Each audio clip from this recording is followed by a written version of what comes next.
Hi guys, my name is Emily, and today I will be reviewing Parable of the Sower by Octavia E. Butler. So this is a post-apocalyptic speculative fiction novel. It's also an Afrofuturistic novel. So Parable of the Sower tells the story of Lauren Olamina, who is living in a post-apocalyptic America.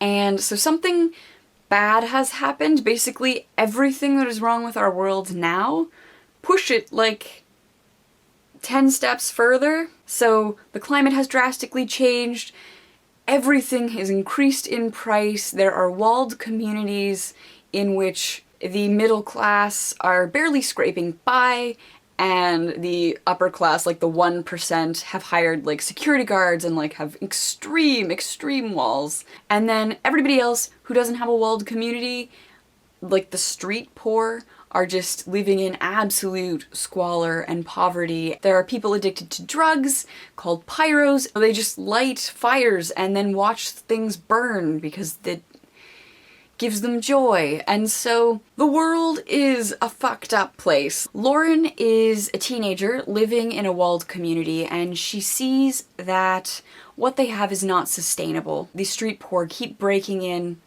and stealing things and killing people. Her father is slowly training people to use guns and to protect themselves, and Lauren sees that this is not sustainable. She realizes that there are more of them outside the wall than there are in the wall, and if they were to organize themselves, they could easily get taken over. And so she sees that what they have is not sustainable, and she starts to suck up all the knowledge that she can because she knows that she's gonna have to survive beyond the wall in the near future. You know that the walled community is coming down, right? I don't think that's much of a spoiler. At the same time, Lauren is, I don't know how to describe it. It's not a religion per se.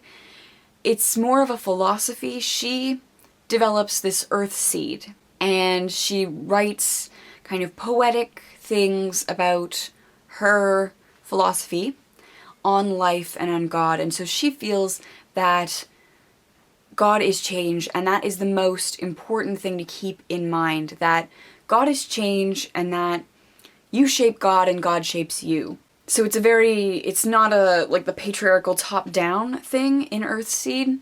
It's more of a community and networking, and so Earthseed is very much about teaching and learning from other people and being flexible and being fluid. That drives a lot of the story too. She starts collecting people on her travels to build the first Earthseed community. Again, it was something I had to read for university. I have read the second book as well.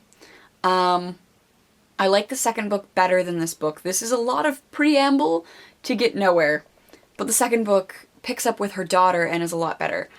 So this is an epistolary novel. It's told in journal entries, so if you're into that, this is kind of cool. If you are into speculative fiction, if you are into post-apocalypse, the dystopian, definitely cool. There are some interesting discussions to be had around hyperempathy syndrome, which is it's a psychological disorder due to side effects of drugs, and so there are some plot holes with hyperempathy syndrome. Hyperempathy is a really interesting thing to consider in terms of the utopia within the dystopia. So I did a presentation on utopia and dystopia and how the two are always necessarily intertwined. They're not opposites so much. Within a dystopia, there are always utopic elements, and within a utopia, there are always dystopic elements. And I think that works for any dystopic novel, because 1984 you could definitely read as a dystopia for the citizens, right? Like, their food is shit, like, it has no taste, it tastes metallic, they're all wearing the same uniforms, they're under constant surveillance. But you could read that as a utopic society, like a manufactured utopia in which everybody has enough food, everybody has shelter, everybody has employment, everybody has clothing. So there's no choice, but everybody is technically provided for in the most basic way. How can that be wholly bad?